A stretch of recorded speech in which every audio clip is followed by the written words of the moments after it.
di Samirah dan dia diberi nama Samiri karena lahir di Samirah. Kayak saya lahir di Bandung, Al-Bandungi. Ya. Syekh An-Nawawi lahir Nawawi, Syekh Nawawi ini lahir di Banten, Al-Bantani. Ada Ustadz dari Bogor, Al-Buguri. Ya, seperti itu.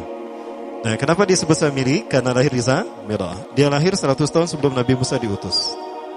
Ya. Dan Allah Subhanahu wa taala memberikan kelebihan kepadanya. Yang pertama, dia diberikan umur panjang. Yunzaru umrah, ya, yunzaru umrah ila yaumis sa'ah, ila akhir zaman. Ya, dia ditangguhkan ajalnya sampai akhir zaman. Yang kedua, dia memiliki kecerdasan di atas akal jenius rata-rata umat manusia. Jadi sejenius apapun umat manusia yang normal, dia 60 tahun di atasnya. Sehingga penemuan-penemuannya, kecanggihan berpikirnya, ya, kedewasaannya jauh di atas manusia. Rata-rata manusia normal. Ya, kalau kita normal ya insyaallah, berarti dia enggak normal. Yang ketiga, dia memiliki kemampuan sihir yang luar biasa. Apapun sihir yang selama ini kita saksikan, tidak ada yang mampu mengalahkan sihir dia. Ya.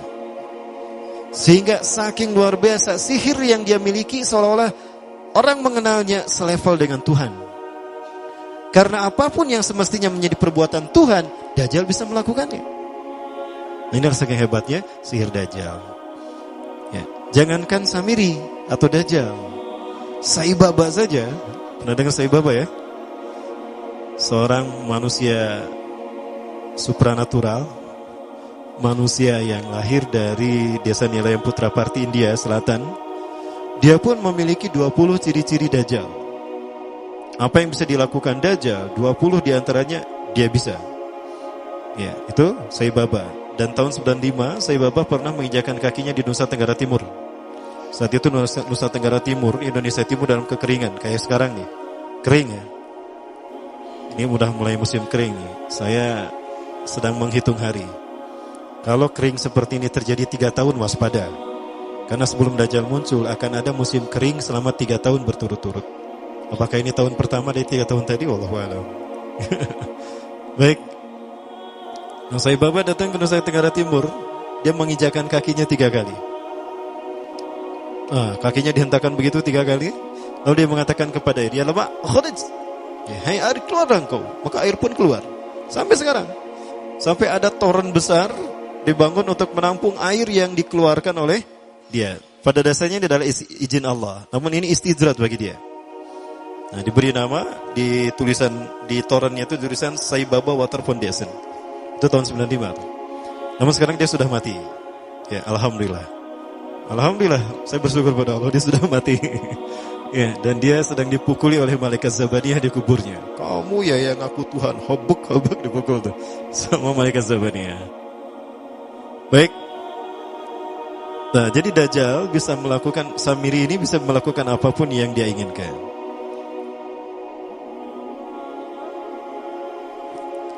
Nah, nasab kelahirannya adalah nasab yang aneh para Allah. Ya, dia lahir dari termasuk Bani Israel. Ya, Bani Israel ini keturunan Nabi Yakub. Yakub itu gelarnya Israel. Keturunannya disebut Bani Israel. Dari Yehuda. Yehuda ini adalah anak laki-laki dari istri pertama Nabi Yakub alaihissalam. Ya. Teh, Nabi Yakub istrinya berapa teh? Kok nanyanya sama teteh nih? Ya, Kang dengerin Kang. Nabi Yakub istrinya berapa teh? Nabi Yakub istrinya 4. Yang pertama bernama Ya'la.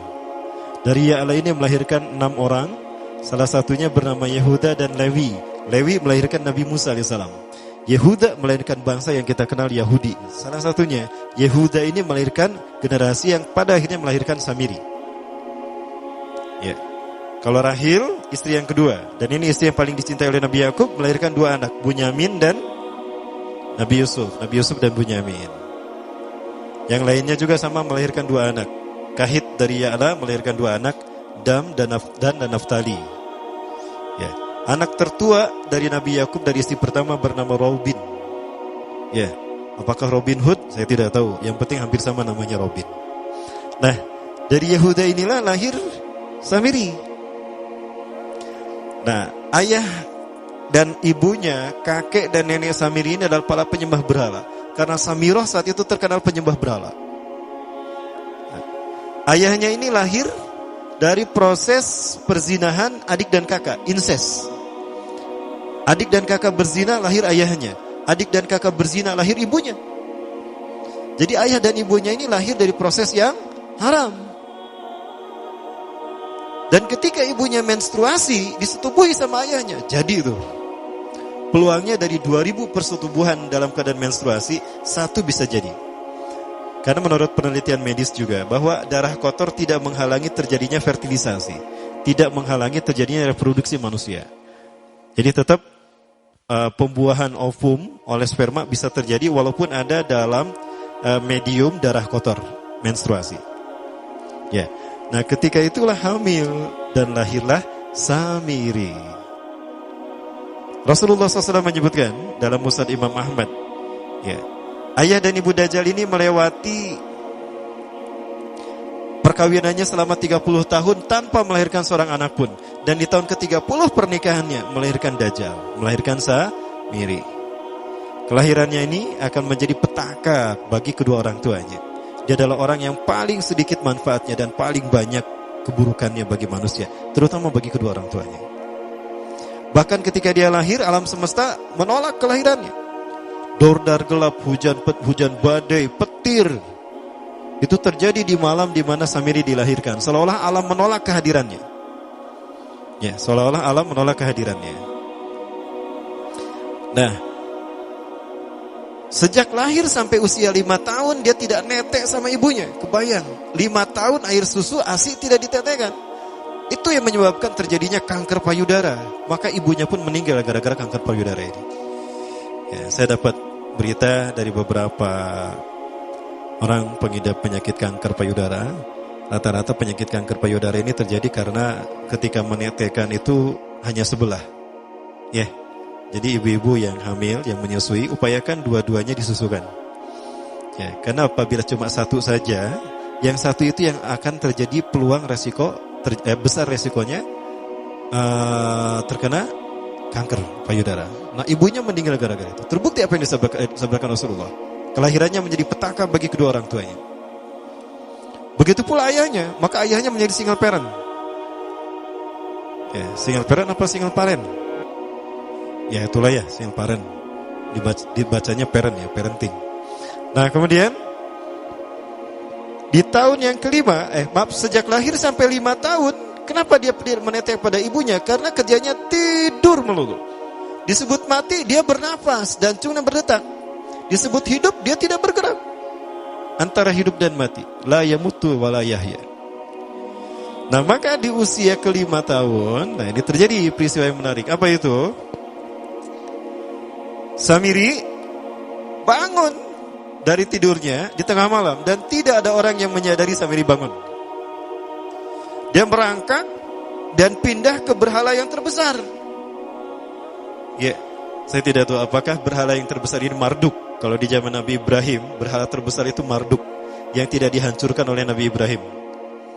Ya, karena Nabi Ibrahim saat itu memiliki garis perjalanan sejarah ke Palestina juga, ada kemungkinan memang namanya Marduk juga, berhala terbesar ini. Nah, dia pindah ke pangkuan berhala terbesar, tidur di sana. Dan ternyata ketika berada di berhala terbesar tadi, BAB dan BAK. Ya, buang air kecil dan buang air besar. Besoknya itu adalah hari pemujaan kepada dewa-dewa mereka, bangsa Samirah. Apa yang terjadi? Ketika terjadi ritual pemujaan tadi, maka sang raja yang dipertuhankan oleh kaumnya mencium sesuatu yang tidak enak. Asa bau hangser ya teh. Bau pesing, ari didinya ngambut teh. Cek bapana. Bapaknya Samiri ini adalah tokoh agama paganisnya. Ucuk kurang mah kiaina, ulamanya. Ya asa bau pesing. Nah hanya pas dilihat, kaget sang raja. Ternyata itu pesing berasal dari pantatnya si Samiri yang ada di pangkuan berhala terbesar. Marah murka tuh sang raja. Itu anak kamu kenapa ada di situ? Ya, kurang ajar kamu, ya telah menghina Tuhan kita. Kenapa kamu pindahkan anak kamu ke situ? Oh tidak Tuhan, saya tidak memindahkannya. Bagaimana saya bisa menghina Tuhan saya? Lalu siapa yang memindahkannya? Kan dia lumpuh. Nah, sekali lagi, kehadirannya menjadi petaka bagi kedua orang tuanya. Akhirnya raja marah dan ayahnya dipenjara. Selama ayahnya tidak bisa membuktikan penghinaan tadi, maka ayahnya dihukum mati. Pada akhirnya ayahnya pun dihukum mati. Ya, sedikit manfaat bagi kedua orang tuanya. Maka kemudian apa yang terjadi? Para Allah yang dirahmati Allah, dari data yang saya baca ini, ya, dari beberapa kitab tadi, maka kemudian dia hidup dipelihara oleh sang raja. Dan pas di usia dia 5 tahun itu, Allah menimpakan murkanya kepada bangsa Samirah yang sudah kelewat batas, ya, maksiat dan sudah tidak ada toleransi dari Allah untuk mereka hidup di bumi. Maka Allah perintahkan malaikat Jibril menghabisi mereka. Maka bangsa Samirah itu pun diratakan. Si Samiri karena masih balita, ya Allah selamatkan dia lewat malaikat Jibril. Diselamatkan dia dan ditempatkan di pulau entah berantah. Ada yang menyebutkan pulau ini berada di Laut Yaman. Dan pulau ini dinamakan Pulau Socotra. Nah, ini Pulau Socotra nih. Pulau Socotra ini adalah pulau yang berada di ujung Jazirah Arab. Kalau kita lihat Jazirah Arab, nah ini Jazirah Arab ya, ke sana ke Saudi Arabia, di perbatasan Saudi Arabia dengan Yaman. Ya, Yaman, Oman ya. Nah, ini Pulau Socotra. Ini pulau tempat di mana Dajjal atau Samiri dibesarkan sejak 5 tahun sampai usia 100 tahun. Ya, dari usia 5 sampai 100 tahun dia tinggal di Pulau Socotra ini. Nah, Pulau Socotra ini adalah pulau yang berada di kawasan Yaman, pulau yang memiliki banyak keunikan luar biasa. UNESCO sempat ingin menjadikannya keajaiban yang ke-8. Kan ada 7 keajaiban dunia ya. Yang ke-8-nya tadinya ini. Namun karena dia terkait dengan Samiri Dajjal, maka banyak negara yang menentangnya. Terutama negara-negara yang menjadi pengikut Dajjal. Maka pada akhirnya pulau ini dirahasiakan. Nah, sebetulnya pulau ini unik kalau kita ingin berekreasi ke sana. Namun karena posisi yang terpencil, jarang orang mengikutinya. Para wisatawan jarang mengunjunginya. Padahal sesuatu unik, termasuk binatang dan penghuninya tuh unik-unik. Pohonnya unik-unik. Nanti kita lihat perumpamaan ya. Dunia menyebutnya pulau ini dengan pulau julukan dari pulau alien hingga pulau neraka. Ya, ada juga yang menyebutkan The Jekyll Island. Pulau Jekyll Island itu bahasa barat, kalau bahasa kitanya Pulau Dajjal. Ya, sama dengan Pulau Sedir ya. Itu juga di Jekyll Island. Nah, Pulau Socotra kaya dengan flora dan fauna yang unik hingga saat ini belum ditemukan di tempat lain. Jadi tidak ada flora dan fauna yang ada di pulau ini yang ada di pulau lain di seluruh dunia. Hanya ada di pulau ini. Makanya di pulau inilah Allah ciptakan satu binatang yang unik juga yang disebut dengan jasasa. Jasasa, binatang jasasa itu artinya mata-mata. Tajassa yatajassu tajassusan wa jasasatan. Artinya pemata-mata, spy. Binatang ini bertumbuh besar, dhahmatun kabirah, tughati jismaha ya asy-sya'r. Hatta la nastati an nafariqa ayna wajhu wa ayna dubru. Tubuhnya besar dipenuhi dengan bulu sehingga saking penuhnya bulu kita tidak bisa membedakan mana dubur mana wajah. Yang menghadap itulah wajah. Bila kok orang menghadap dengan duburnya kan gak mungkin ya. Yang menghadap pasti wajah. Baik. Ya. Karena itu pulau ini pernah dilesarkan sebagai salah satu dari 7 keajaiban dunia yang baru ya. Nah baik, ini contohnya nih. Saya perlihatkan keajaiban dan keunikan. Ini adalah padang pasir di Pulau Socotra. Ya. Ini padang pasir di Pulau Socotra. Ini burung, salah satu jenis burung yang bisa kita jumpai di Socotra. Dan ini kepiting unik, kepiting Pulau Socotra. Aneh ya, kepitingnya seperti itu. Kayak Mr. Crab, Mr. Crab. Ya. Yeah. Di film apa? SpongeBob. Ya. Yeah. Ini laba-laba langka di Socotra, mirip tarantula. Dan ini pohon darah naga yang ada di Pulau Socotra juga.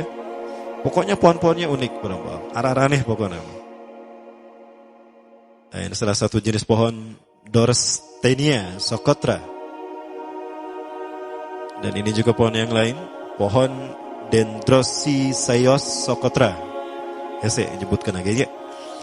Nah, hal ini yang membuat Dajjal terinspirasi Ya, karena dia hanya menjumpai binatang dan tumbuhan langka, flora fauna satwa langka di pulau ini. Ini menjadikan dia terinspirasi untuk menciptakan makhluk. Jangan salah, Dajjal kecerdasan yang mampu melakukan cloning dan mampu melakukan berbagai macam riset dan eksperimen. Hatta eksperimen yang mengilhami film Hulk. Itu Dajjal bisa melakukan. Ya, jangan salah, teman-teman. Bahkan ketika orang membayangkan kendaraan tercanggih itu pesawat terbang, Dajjal sudah mampu membuat piring terbang dengan kecerdasannya. Ya, Rasulullah menyebutkan kendaraan Dajjal itu, ya, dia bisa terbang, kata Rasulullah. Dan kecepatan terbangnya 5 km. Terbaca pelan-pelan 5 km? Ya, ada ya 5 km. Baik, ini kering mungkin ya. Coba.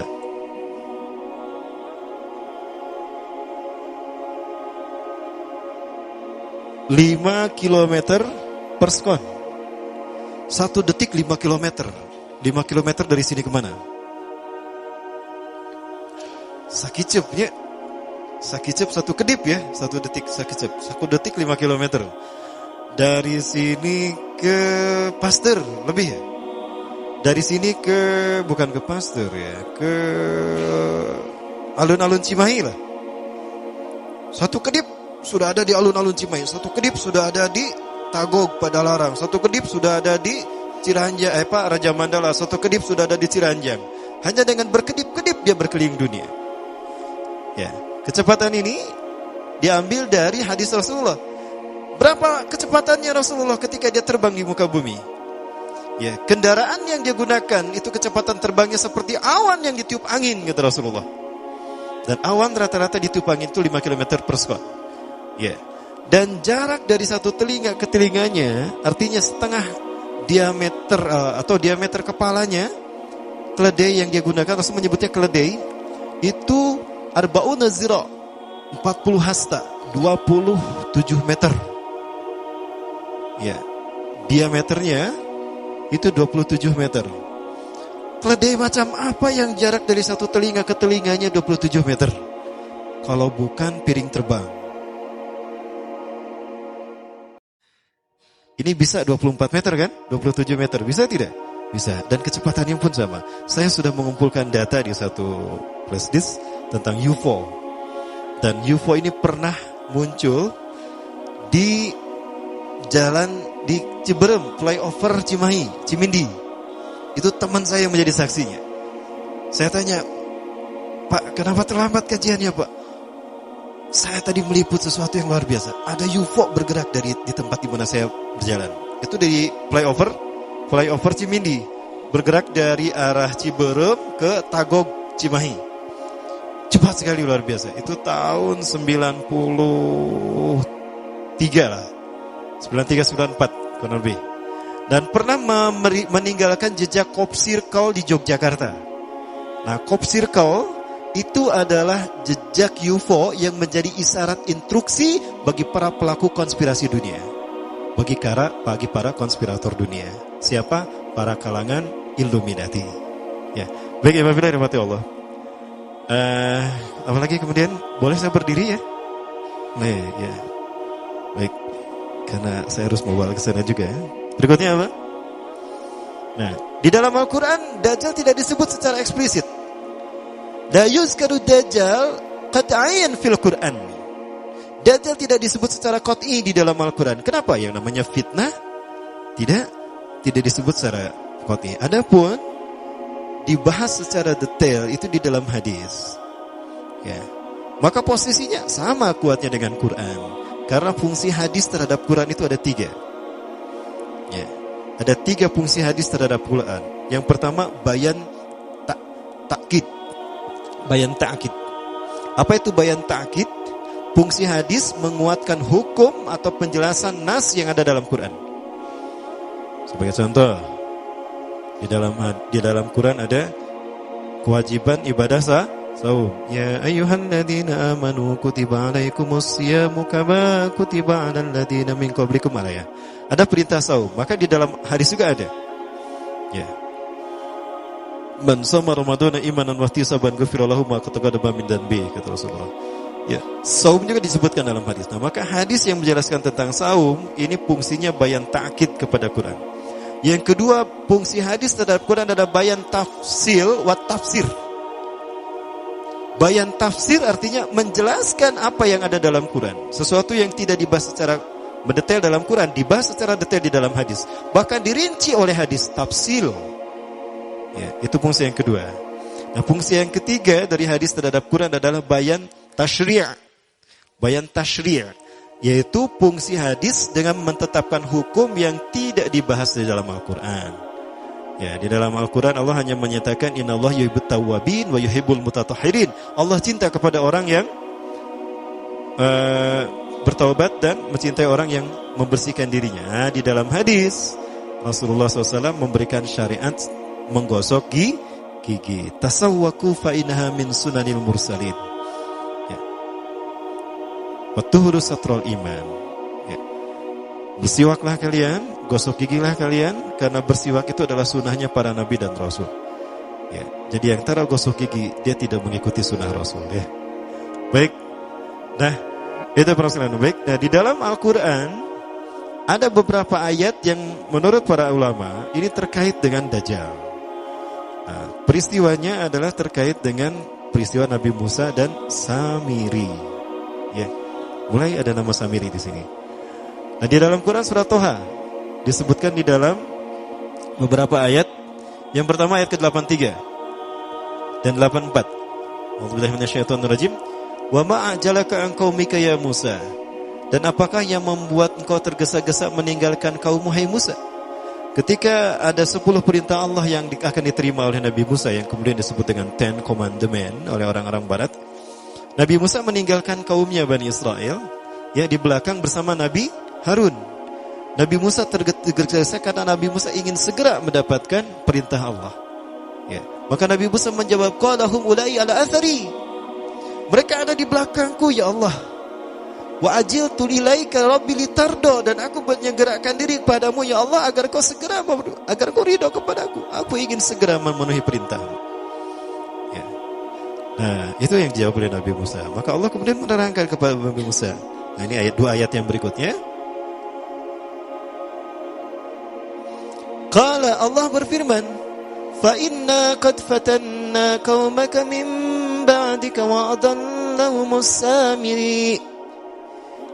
Fa inna, maka sesungguhnya kami qad fatanna telah menguji kaummu hai Musa. Min ba'dika, setelah engkau tinggalkan, wa adallahumus samiri, dan mereka disesatkan oleh Samiri. Nah, di sini saya sepakat kalau ada ulama mengatakan Samiri yang dimaksud di sini adalah Dajjal. Ya, Samiri yang disebutkan di sini adalah Dajjal.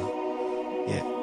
Faraja Musa ila qaumi ghadbana asifa. Maka kembalilah Musa kepada kaumnya dalam keadaan marah yang sangat marah yang berlapis-lapis. Sampai pada kaumnya, hingga begitu sampai pada kaumnya itu Nabi Harun ditarik jenggotna. Ari maneh bet diantep maranehna nyembah berhala. Nyembah patung, aduh ulah kitu atuh bisi coplok eta jenggot. Ya. Wahai saudaraku, kenapa kau menarik jenggotku? Jangan kau seperti itu. Aku sudah memperingatkan mereka, tapi mereka telah terperdaya oleh perkataan Samiri. Indahnya perkataan Samiri lebih mereka dengar ketimbang nasihatku, wahai kakakku, wahai saudaraku. Ya, itu kata Nabi Harun. Maka qala, berkatalah Nabi Musa, ya qaumi alam ya'idkum rabbukum wa'dan hasanan. Wahai kaumku, bukankah Allah telah menjanjikan janji yang baik untuk kalian? Afatala alaikumul ahdu. Apakah janji itu terlalu lama bagi kalian? Am adatum ayyahilla alaikum ghadaban min rabbikum, atau kalian sengaja ingin ditimpa azab murka dari Tuhan kalian? Fa akhlaftum mau'idi, sehingga kalian menyalahi perjanjianku. Aku sudah mengatakan, tunggu, aku akan sampaikan apa yang Allah berikan pada kalian sebagai janji Allah kepada kalian. Maka digambarkan Nabi Musa marah. Itu patung anak sapi. Nah, patung anak sapi ini dibuat oleh Samiri. Sekali lagi, Samiri yang kita bicarakan sebagai Dajjal, dia punya kemampuan magic yang luar biasa. Dan dia punya kemampuan yang tidak bisa dicapai oleh manusia sejenius dan sehebat apapun. Ya, Maka jika ada manusia-manusia yang luar biasa di antara kita, itu adalah mereka yang dibentuk oleh Dajjal. Contohnya siapa? David Copperfield, David Mindfreak. Siapa lagi? Para The Master ya. Nah, jangan salah penulisan. Ada juga Rael juga sama. Dia seseorang yang tadinya tidak tahu apa-apa, sesuatu yang orang menganggap biasa, tiba-tiba dia menjadi seseorang yang luar biasa, supranatural, luar biasa. Itu juga sama. Termasuk juga Sai Baba. Pernah melihat Sai Baba, Bu? Belum? Baik, kita lihat sebentar. Siapa Sai Baba ya? Jangan kemana-mana, tetap bersama saya setelah yang satu ini. Kita lihat Sai Baba. Mudah-mudahan ada di sini ya. Coba lihat, ada nggak?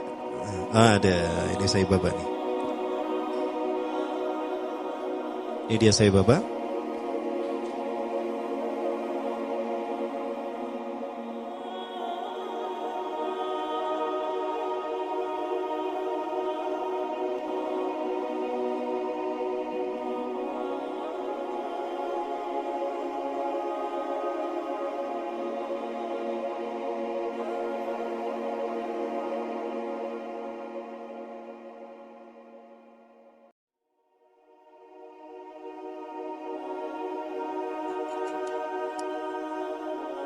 Beberapa ciri-ciri Dajjal ada pada Sai Baba. Yang pertama, Rasulullah SAW menyebutkan, "Idza ra'aitumud Dajjal fara'a fi ra'si syai'an kattaj." Apabila engkau melihat Dajjal, maka engkau akan melihat di kepalanya sesuatu mirip mahkota. Saya berpikir, mahkotanya seperti apa? Jangan-jangan ini nih. Bekele. Itulah mahkotanya. Oh betul loh, jangan salah. Rambutnya itu mahkota Dajjal.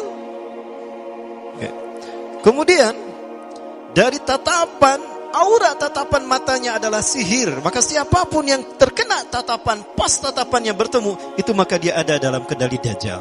Hatinya ada dalam genggaman Dajjal. Lihat mata Sai Baba.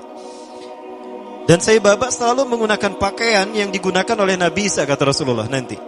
3 warna. Celupan warna merah, orange, kuning, dan putih. Sai Baba selalu menggunakan itu. Para pengikut Sai Baba banyak tersebar seluruh dunia. Terbesar kalau di Indonesia ada di Magelang, Jakarta, Surabaya. Para pengikut Sai Baba disebutnya Defuti.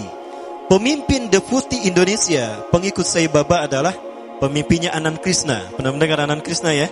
Masih hidup Anand Krishna? Anand Krishna ini adalah pemimpin pengikut Sai Baba. 20 ciri-ciri Dajjal ada pada Sai Baba. Ada seorang fotografer yang biasa memfoto Sai Baba. Setiap kali dicetak, gak apa-apa, kalau ini kan cuma film, bukan aslinya. Cuma aslinya, bukan aslinya. Orangnya udah gak ada kok, gak apa-apa. Ya. Nah, fotografernya ini setiap kali mencetak dari kamera film, dari roll kamera yang dijepretkan ke Sai Baba, selalu muncul wajah Yesus.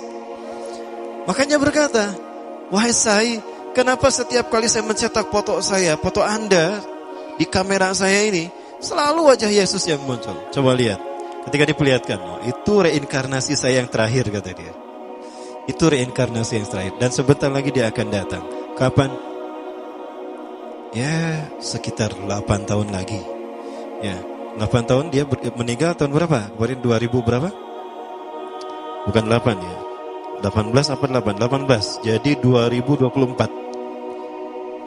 Ada kemungkinan muncul di tahun 2024. Berapa tahun lagi?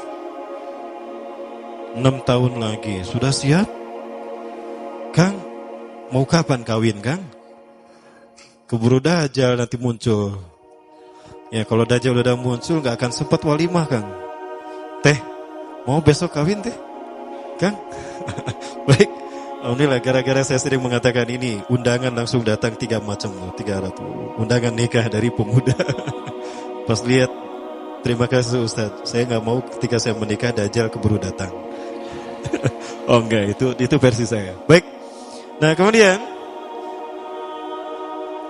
ada pesawat di Venezuela ketika take off baru 2000 atau 3000 kakian itu terjadi turbulensi. Ya, pilotnya sudah pasrah saat itu. Kopilotnya keluar dan berkata, siapa di antara kalian yang menjadi pengikut Sai Baba? Ternyata pramugarinya, saya. Cepat berdoa untuk Sai Baba, minta kepadanya agar dia menolong kita. Maka dia kemudian masuk ke ruangan tertentu, dia berdoa kepada Sai Baba. Entah gimana doanya. Wes bablas angin ya, wes bablas angin ya, mungkin begitu ya wiridnya. Apa yang terjadi? Awan berkumpul membentuk tubuh Sai Baba setengah badan. Dan awan tadi bergerak mengelambaikan tangannya.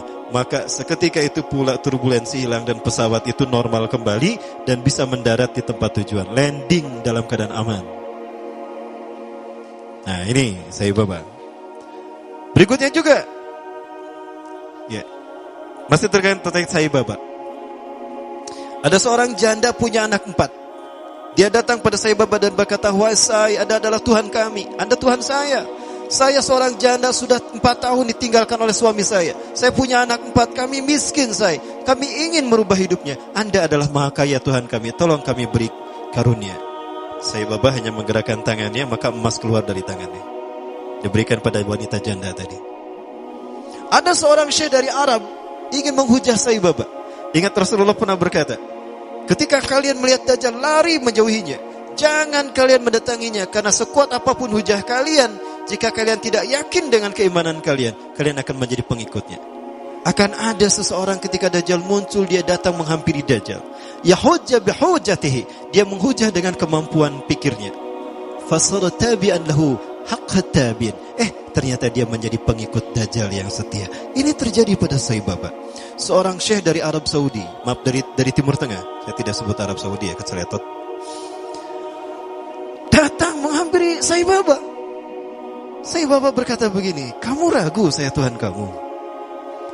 Coba apa yang bisa dilakukan Tuhanmu, saya akan melakukannya. Maka apapun yang diminta oleh syekh tadi, Sai Baba melakukannya. Maka apa yang terjadi? Syekh tadi menjadi pengikut Sai Baba yang setia. Hati-hati. Nah, baik, kita masih bicara Sai Baba.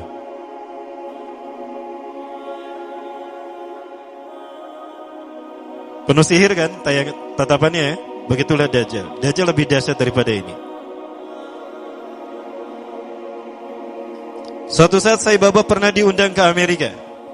Sekelompok petinggi militer angkatan darat Amerika kehilangan sebuah dokumen, dan yang tahu hanyalah seorang jenderal yang bernama Conner. Jenderal Conner ini sudah meninggal. Maka dipanggillah Sai Baba. Ketika Sai Baba datang ke jasad Jenderal Conner, dia menaburkan tepung vibuti. Nanti saya perlihatkan tepung vibutinya insyaallah. Ya. Menaburkan tepung vibuti yang langsung keluar dari tangannya, entah dari mana. Maka dengan cara diusap, sebagaimana Nabi Isa AS membangunkan jasad yang sudah mati. Maka apa yang terjadi? Jenderal Conner bangun. Maka ditanya, di mana arsip itu? Oh, arsipnya di sana. Dia pergi, diantar pakai mobil, dibukakan arsipnya. Ketemu arsipnya. Udah ketemu arsip nama, plak deh, maut deh gitu. Itu jin yang masuk ke dalam tubuh Jenderal Conner. Kalau Nabi Musa AS menghidupkan yang sudah meninggal dalam kisah sapi betina Al-Baqarah, itu nyata betul-betul hidup. Di mana dipukul dengan sebagian dagingnya kan? Fadribuhu bi ba'diha, pukul dengan sebagian dagingnya. Itu betul-betul hidup. Sama Nabi Musa ditanya, "Man qatalaka, siapa yang membunuhmu?" Culang-cilang, mana yang ngebunuh saya? Oh, itu. Qatalani banu akhi. Udah gitu mati lagi. Ya, tuh anak-anak saudaraku, keponakanku yang membunuh saya. Udah gitu mati lagi. Nah, dia pernah melakukan apa yang semacam hal itu ya. Jenderal Conner pun bangun. Kemudian ada hal yang menarik lagi terkait dengan Sai Baba.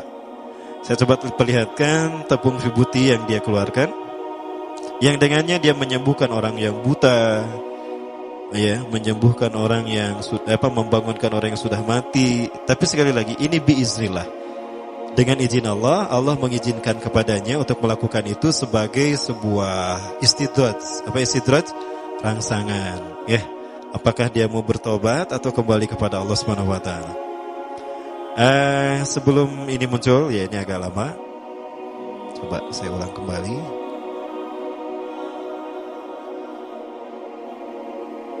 Muncul. Nah, ini saat Sai Baba sedang membersihkan patungnya, lalu dia mengeluarkan tepung vibuti nanti. Dia mengeluarkan emas. Ini tepung vibutinya. When he places his hand into the upturned pot, fragrant vibhuti is showered over the icon.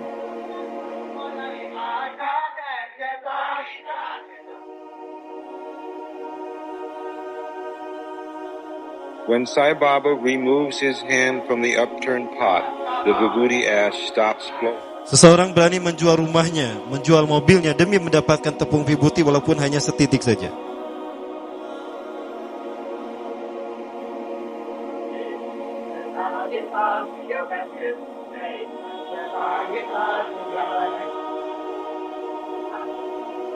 Dapat dilihat tepung itu nggak habis-habisnya.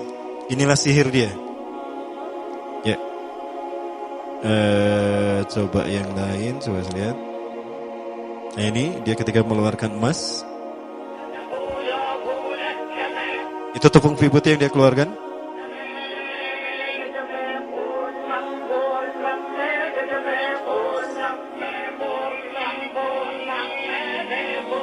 Ini ketika masih muda.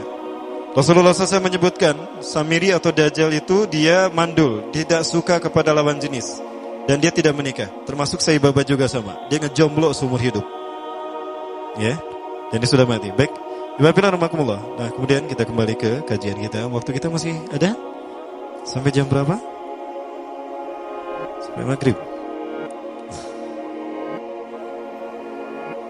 Ya. Nah, Nabi Musa marah kepada Sai Baba. Maaf, kepada Sai Baba. Kok jadi Sai Baba?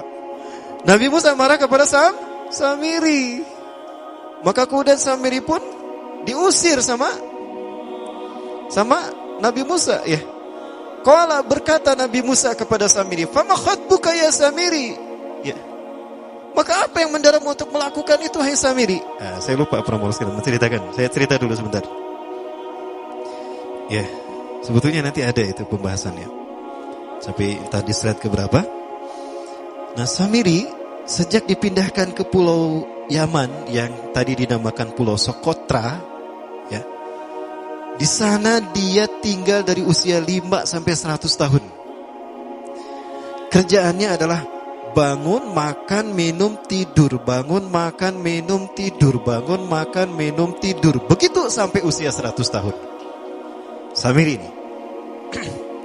Ya, dia tidak melakukan aktivitas lain. Ketika dia bangun, malaikat Jibril sudah menyiapkan makanan dan minuman di sampingnya. Dimakan dia. Kadang menunya macam-macam. Ada pecel lele, tutuk oncom, cobek belut, macam-macam tuh. Minumannya macam-macam. Ada teh tarik, bajigur, kopi radik. Ada itu menu-menu saya. Itu semua menu-menu saya ya. Ya saya nyebutin apa yang saya tahu ya. Ya. Nah, sampai usia 100 tahun baru dia melek, baru dia sadar, memikirkan tentang dirinya. Oh, di mana saya? Ternyata saya sudah sebesar ini. Tapi tidak ada siapapun kecuali dia dan binatang jasasa. Binatang jasasa Allah ciptakan, Allah lahirkan berbarengan dengan lahirnya Samiri. Karena tugasnya adalah untuk memata-matai Samiri, maka disebut jasasa, pemata-mata. Dan dia menghilang berbarengan dengan menghilangnya Dajjal, dan akan muncul lagi berbarengan dengan munculnya Dajjal. Nanti pembahasan kita sampai kepada tanda-tanda Dajjal akan muncul. Kapan Dajjal muncul, ada tanda-tandanya. Ya, nanti ada pembahasannya. Baik. Nah, malaikat Jibril selama Samiri tidur, dia memegang pena. Nah, penanya ini tidak seperti pena kita. Ada merek Roxy, pena merek apa lagi? Big, ya. Merek apa lagi? Standar, bukan ya. Nah, Snowman, bukan. Tapi penanya itu kayak tongkat sihir. Nah, itulah kenapa tongkat sihir pendek itu selalu seperti itu, kayak Harry Potter. Potter? Harry Potter. Nah, dia punya tongkat. Nah, tongkat itu sebetulnya adalah pena yang digunakan malaikat Jibril menuliskan beberapa panel prasasti yang isinya adalah pelajaran akidah tauhid untuk Samiri. Nah, ini dibahas di bukunya Muhammad Isa Daud. Ya, cuma Muhammad Isa Daud ini banyak ditentang sekali lagi oleh para ulama. Namun, menurut saya kita lihat kebenaran Muhammad Isa Daud ini apabila realita kita hari ini sesuai dengan analisanya. Insyaallah. Nah, pena inilah yang kemudian diambil oleh Samiri. Dengan pena inilah dia mampu melakukan apa yang dia inginkan. Ya. Dan dengan pena itulah dia membuat patung anak sapi. Ya. Bagaimana caranya? Dia masuk ke tengah-tengah kaum Nabi Musa. Jumlah umat Nabi Musa saat itu 70.000 orang. Yang menyelamatkan diri dari Mesir, dari kejaran Fir'aun. Sampai ke Padang Tih dan ke Palestina, itu 70.000 orang. Include di dalamnya Nabi Musa, Nabi Harun, dan Nabi Yusha bin Nun. Atau Nabi Joshua, kata orang Kristen. Ya, nah, maka dia mampu mempengaruhi beberapa orang dari pengikut Nabi Musa. Maka mereka mengeluarkan perhiasan mereka, dimasukkan pada kuali, dibakar. Nah, perhiasan itu pun dibentuk dengan kemampuan magicnya menjadi patung anak sapi. Jin masuk ke dalam patung anak sapi itu dan berkata, "Aku Tuhannya Musa." Dan Musa telah lupa. Maka sujudlah mereka kepada patung tadi. Maka bertanya Nabi Musa, "Wa ma khatbuka ya Samiri?" Apa yang membuat kamu mendorongmu melakukan hal itu, hai Samiri? Kamu menyesatkan kaumku dan menyembah patung yang kau buat itu. Ya, patungnya diambilkan sama Nabi Musa, dihancurkan. Dihancurkan, udah pecah, pecahannya diambil, dibakar. Ya, dibakar, kemudian dibuang ke laut merah. Ya. Qala, berkatalah Samiri, basartu bimalam yubsiru, bimalam yabsuru. Aku mengetahui apa yang tidak mereka tahu tadi. Aku melihat apa yang tidak mampu mereka pandang, mereka lihat bihi dengannya. Fagbatu qabdatan min atharir rasul, maka aku mengambil sesuatu dari bekas sang utusan. Ar-Rasul di sini maksudnya malaikat Jibril. Asari ini adalah bekas malaikat Jibril, yaitu pena tadi.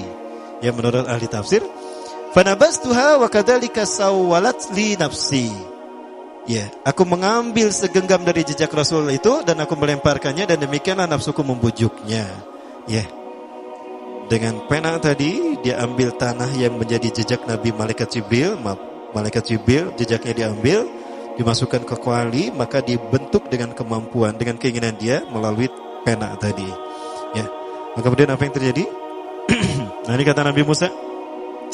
Qala, Nabi Musa berkata, "Fadhhab, pergi kamu. Fa inna laka fil hayati an taqula la misasa." Sesungguhnya hakmu di dalam kehidupan dunia ini adalah la misasa, jangan kau sentuh aku. Ya. Jangan kau sentuh aku. Artinya, jangan ada yang berani menyentuh aku, karena sekali menyentuh aku, kata intinya begitu, maka dia akan terkena oleh sihirku. Maksudnya, pergilah, tinggalkan aku, biarkan aku berbebas semaunya. Itu kata si Samiri. Wa innalaka mau'idan lan tukhlafah. Sesungguhnya engkau akan mendapatkan janji Allah yang tidak akan pernah terselisih. Artinya janji Allah itu pasti terjadi atas dirimu.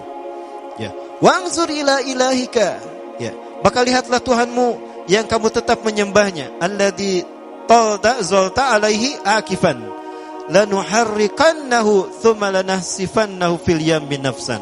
Tuhan yang kau sebut tadi, yang tetap tadi kau puja-puja, akan saya hancurkan dan akan saya bakar dan akan saya buang ke lautan. Itu kata Nabi Musa. Ya, kita percepat. Nah, Rahmakumullah, kemudian apa yang terjadi? Nabi Musa hanya mengusir si Samiri, tidak membunuhnya. Sementara kaum Nabi Musa yang menyembah patung anak sapi ini harus bertaubat, dan taubatnya dibunuh oleh orang yang beriman, yang tidak menyembah patung anak sapi. Jumlahnya ribuan. Maka mereka yang menyembah patung anak sapi karena disesatkan Samiri ini dalam keadaan merunduk begini, untuk dipenggal kepalanya.